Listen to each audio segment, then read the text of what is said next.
View आज हम बात करने वाले हैं न्यूक्लियर रिएक्टर के बारे में। लेकिन उससे पहले मैं आपसे डिस्कस करना चाहूँगा कि इस टॉपिक की इम्पोर्टेंस क्या है। देखिए, आज के सिनेरियो की अगर मैं बात करूँ तो हमारे लाइफ की सबसे महत्वपूर्ण ज़रूरत बन चुकी है बिजली, यानी कि इलेक्ट्रिसिटी। यदि मैं डेली लाइफ की बात करूँ तो एक छोटे से मोबाइल से लेकर बड़ी से बड़ी मशीनें इलेक्ट्रिसिटी यानी बिजली पर निर्भर करती हैं। और इस बिजली यानी इलेक्ट्रिसिटी का उत्पादन करने के लिए कई सारे प्लांट इस्टेब्लिश किए गए हैं। ये प्लांट अलग अलग रिसोर्सेज पर डिपेंड करती हैं, जैसे कि कोयले पर आधारित होता है थर्मल पावर प्लांट, तेज गति वाले पानी पर आधारित होता है हाइडल पावर प्लांट, और सूर्य की ऊर्जा पर आधारित होता है सोलर पावर प्लांट। वहीं इस बिजली के उत्पादन करने के लिए न्यूक्लियर पावर प्लांट का भी उपयोग किया जाता है, जो न्यूक्लियर एनर्जी यानी कि नाभिकीय ऊर्जा पर डिपेंड करता है। और यह नाभिकीय ऊर्जा प्राप्त की जाती है नाभिकीय रिएक्टर यानी कि न्यूक्लियर रिएक्टर के द्वारा। तो आज की इस वीडियो में हम न्यूक्लियर रिएक्टर के बारे में जानेंगे। यदि आप PHWR, FBR, TBR ये सारे न्यूक्लियर पावर प्लांट के बारे में नहीं जानते हैं तो इस वीडियो को एंड तक देखिएगा, ताकि आपको एक एक चीज़ समझ में आ सके। इस वीडियो में मैं जीरो से लेकर स्टार्ट करूंगा। जिसे परमाणु यानी कि एटम भी नहीं पता है, उनके लिए मैंने यह वीडियो एटम यानी परमाणु को डिस्क्राइब करते हुए बनाया है। मतलब जीरो से लेकर स्टार्ट करेंगे और इस टॉपिक को पूरा समझेंगे और जानेंगे कि न्यूक्लियर एनर्जी यानी कि नाभिकीय ऊर्जा का भारत के ऊर्जा उत्पादन में या एनर्जी प्रोडक्शन में क्या स्थान है। लेकिन उससे पहले यदि आप हमसे फेसबुक या यूट्यूब से जुड़ना चाहते हैं तो आपको टाइप करना होगा सिद्धार्थ यादव एजुकेशन, और टेलीग्राम पे जुड़ने के लिए आपको सर्च करना पड़ेगा सिद्धार्थ_यादव_ एजुकेशन। इसके अलावा इसकी लिंक आपको डिस्क्रिप्शन बॉक्स में भी मिल जाएंगी। आप वहाँ पे भी जाकर फेसबुक, यूट्यूब या टेलीग्राम की लिंक को पा सकते हैं। चलिए वीडियो की शुरुआत करते हैं। सबसे पहले देखिए, ये है परमाणु यानी कि एटम। इस परमाणु के केंद्र में जो आप देख रहे हैं, ये पॉजिटिव चार्ज वाले प्रोटॉन होते हैं, और जो बिना चार्ज वाले आपको दिख रहे हैं वाइट कलर में, इन्हें हम न्यूट्रॉन कहते हैं। तो अगर आपसे पूछा जाए कि जो परमाणु का या एटम का जो नाभिक या इंग्लिश में जिसे न्यूक्लियस कहते हैं, वह किससे मिलकर बना होता है, तो प्रोटॉन जो पॉजिटिव चार्ज वाला होता है और न्यूट्रॉन जो कोई चार्ज वाला नहीं होता है। इसमें कोई चार्ज नहीं होता है। ये वाइट कलर के न्यूट्रॉन दिखाई दे रहे होंगे आपको, और प्रोटॉन और न्यूट्रॉन को मिला दें तो ये बनता है नाभिक यानी कि न्यूक्लियस। इसके बाहर जो इसकी परिक्रमा कर रहे हैं उनकी बारे में बात करूं तो ये होते हैं इलेक्ट्रॉन, जो नेगेटिव चार्ज के होते हैं यानी कि ऋणात्मक आवेश के होते हैं। तो ये तो था एक छोटा सा डिस्क्रिप्शन एटम यानी कि परमाणु का। अब हम बात करते हैं नाभिकीय विखंडन यानी कि न्यूक्लियर फिजन के बारे में। देखिए, यह है यूरेनियम 235 का नाभिक। ये देखिए, ये जो बीच वाला पार्ट होता है इसे हम नाभिक यानी कि न्यूक्लियस कहते हैं।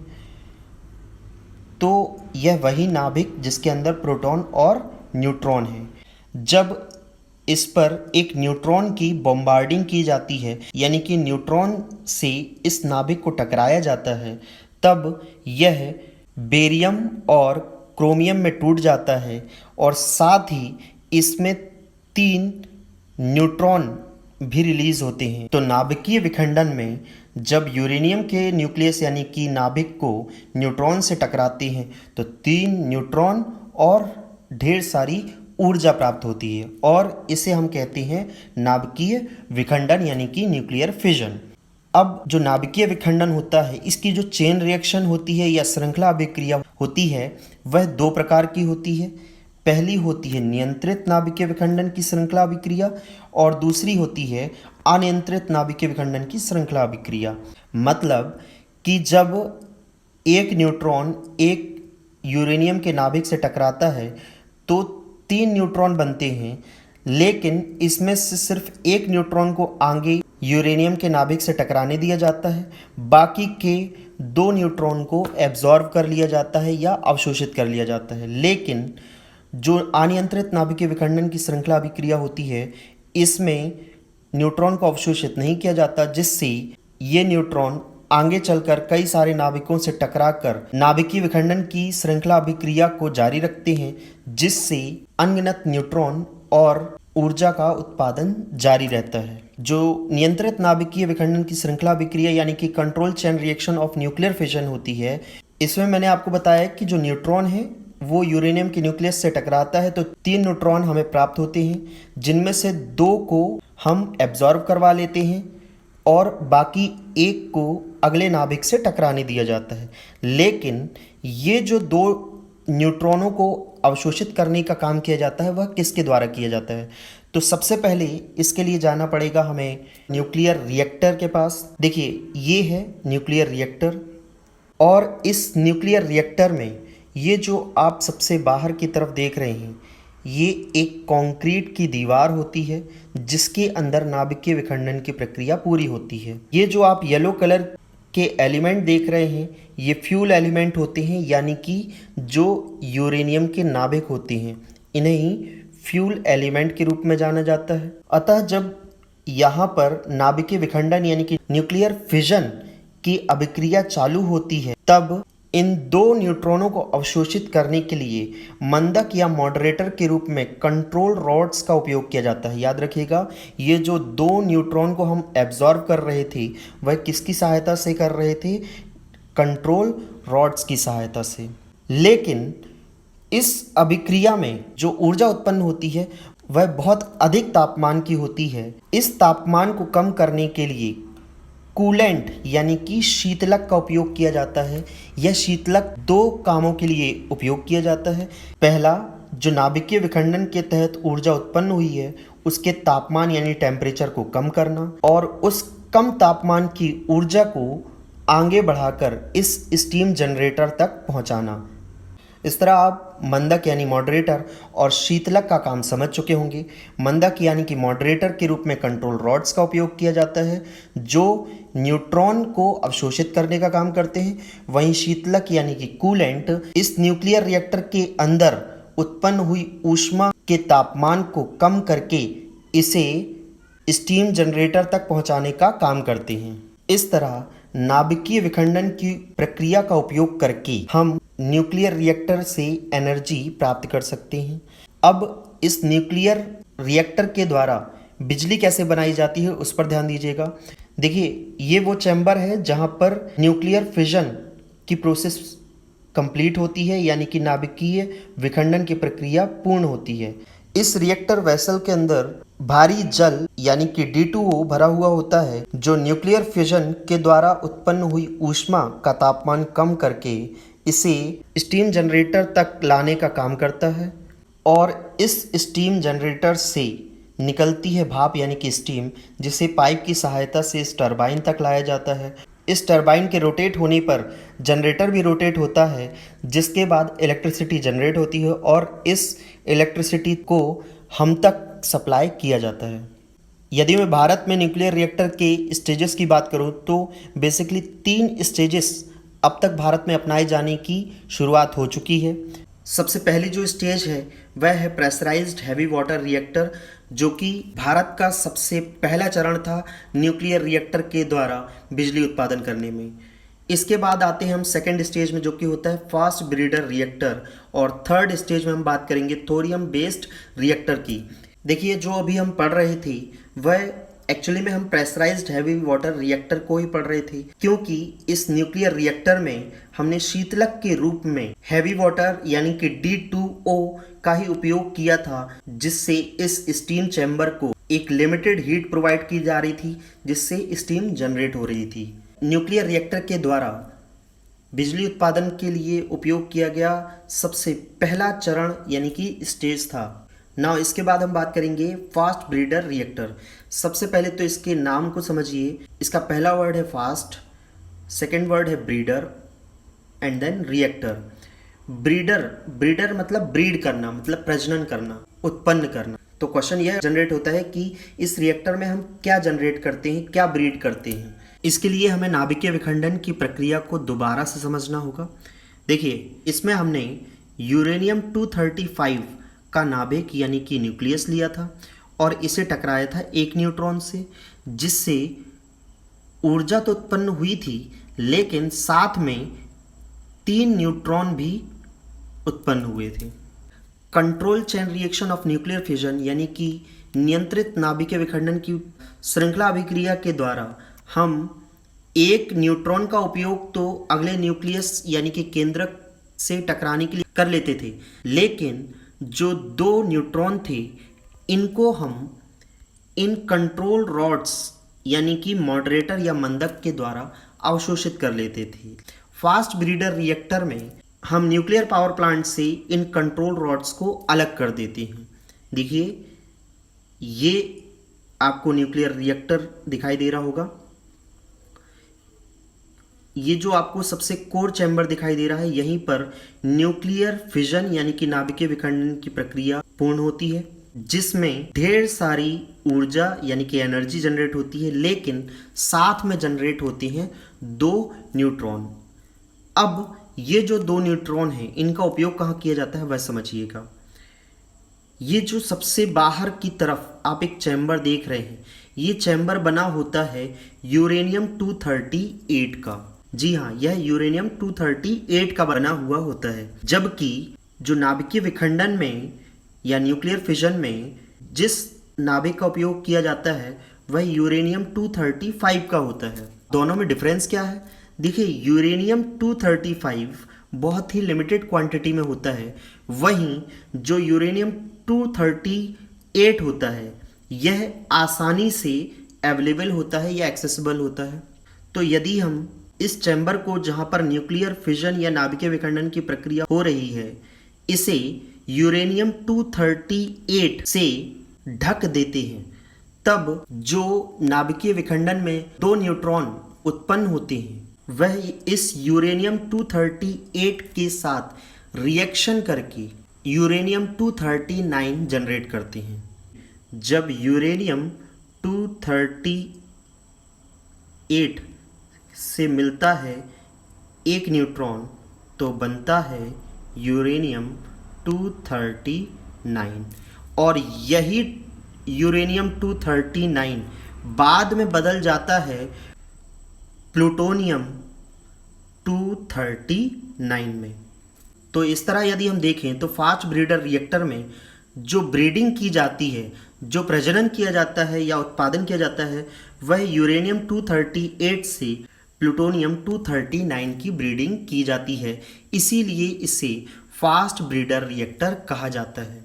अब प्रश्न ये उठता है कि इसे फास्ट ब्रीडर रिएक्टर क्यों कहा जाता है। देखिए, अभी हमने जो कंट्रोल रॉड्स के द्वारा उत्पन्न हुए अन्य न्यूट्रॉन्स को एब्जॉर्ब या अवशोषित किया था, इस रिएक्टर में इन कंट्रोल रॉड्स का उपयोग नहीं किया जाता है, जिससे वो दो न्यूट्रॉन अवशोषित नहीं किए जाते हैं, बल्कि उनका उपयोग यूरेनियम 238 के साथ रिएक्शन करने में किया जाता है। सो होपफुली यह फास्ट ब्रीडर रिएक्टर आपको समझ में आ गया होगा। लेकिन ये तो सिर्फ हुई चैम्बर की बात। अब चूंकि यह फास्ट ब्रीडर रिएक्टर है जिसमें कंट्रोल रॉड्स का उपयोग नहीं हो रहा है और अनलिमिटेड न्यूट्रॉन्स प्रोड्यूस हो रहे हैं, और इन न्यूट्रॉन्स के द्वारा ढेर सारी एनर्जी या ऊर्जा प्रोड्यूस की जा रही है, यानी कि उत्पादित की जा रही है। यह ऊर्जा इतनी ज़्यादा टेम्परेचर या तापमान की होती है कि इसे आप डायरेक्ट स्टीम चैम्बर से जोड़ नहीं सकते हैं। तब इसमें जो शीतलक या कूलेंट के रूप में उपयोग किया जाता है वह सोडियम का किया जाता है, और इसके एक लूप नहीं, इसके दो लूप उपयोग में लाए जाती हैं। देखिए, जब न्यूक्लियर फिजन के द्वारा यहाँ पर एनर्जी प्रोड्यूस होती है, तब इसके अंदर जो शीतलक या कूलेंट के रूप में भरा हुआ होता है वो होता है सोडियम, जो बहुत ज़्यादा टेम्परेचर वाली एनर्जी यानी कि ऊष्मा को इस चैम्बर से दूसरे इंटरमीडिएट चैम्बर तक लाते हैं, जिसमें सोडियम का कूलेंट ही भरा हुआ होता है। दूसरे लूप में इसकी जो ऊष्मा या जो एनर्जी होती है, इसका तापमान कुछ हद तक कम हो चुका होता है, और इस सेकेंड लूप में इसे स्टीम जनरेटर के साथ जोड़ दिया जाता है या कनेक्ट कर दिया जाता है, जिसके बाद यह भाप का उत्पादन करता है, और इस ट्यूब का उपयोग करते हुए और भाप की सहायता से इस टरबाइन को चलाया जाता है, और टरबाइन से घूमता है जनरेटर, और जिससे जनरेट होती है इलेक्ट्रिसिटी। इस तरह यदि हम देखें तो फास्ट ब्रीडर रिएक्टर के थ्रू हम इलेक्ट्रिसिटी भी जनरेट कर लेते हैं और प्लूटोनियम 239 की ब्रीडिंग भी कर लेते हैं। अब आपके मन में एक क्वेश्चन होगा कि प्लूटोनियम 239 की ब्रीडिंग से हमें क्या फ़ायदा। तो याद रखिएगा प्लूटोनियम 239 को भी न्यूक्लियर एनर्जी यानी कि नाभिकीय ऊर्जा के लिए उपयोग किया जाता है, जिसकी वजह से फास्ट ब्रीडर रिएक्टर की इम्पोर्टेंस काफ़ी बढ़ जाती है। अब बात करते हैं थोरियम बेस्ड रिएक्टर की। तो इसके लिए फिर से एक बार मैं न्यूक्लियर फिजन या नाभिकीय विखंडन की प्रक्रिया को बताऊंगा कि जब हम यूरेनियम 235 को एक न्यूट्रॉन से टकराते हैं तो 3 न्यूट्रॉन जनरेट होते हैं। एक न्यूट्रॉन को तो आगे बढ़ा दिया जाता है, लेकिन बाकी 2 न्यूट्रॉन को एब्जॉर्ब कर लिया जाता था। थोरियम बेस्ड रिएक्टर में जो 2 न्यूट्रॉन हैं उनका भी उपयोग कर लिया जाता है। वह कैसे, देखिए, ये है थोरियम 232। यहाँ पर जो 2 एक्स्ट्रा न्यूट्रॉन जनरेट हुए थे उनमें से एक न्यूट्रॉन का उपयोग थोरियम 232 से टकराने में किया जाता है। जब यह न्यूट्रॉन थोरियम 232 से टकराता है तब यूरेनियम 233 प्राप्त होता है, और जो अगला न्यूट्रॉन था जब इसे हम यूरेनियम 233 से टकराते हैं तब अन्य 3 न्यूट्रॉन और ऊर्जा का उत्पादन होता है। इस तरह हम यूरेनियम 235 के नाभिक का उपयोग करते हुए न्यूट्रॉन्स का प्रोडक्शन करते हैं और इन न्यूट्रॉन्स के साथ मिलकर थोरियम के नाभिक का उपयोग करते हुए ऊर्जा का उत्पादन भी करते हैं और न्यूट्रॉन का उत्पादन भी करते हैं। यही प्रक्रिया आगे बढ़ती है और इन न्यूट्रॉन्स को फिर थोरियम के नाभिक के साथ टकराकर यूरेनियम 233 और यूरेनियम 233 से टकराकर ऊर्जा और अन्य न्यूट्रॉन का उत्पादन किया जाता है। इस तरह हमें यूरेनियम 235 की आवश्यकता कम होती है क्योंकि हमारा काम थोरियम से भी चल जाता है। अब मैं थोरियम पर इतना स्ट्रेस क्यों दे रहा हूँ, क्योंकि यूरेनियम 235 की मात्रा जितनी हमारे पास नहीं है उससे कहीं ज़्यादा मात्रा हमारे पास थोरियम की है।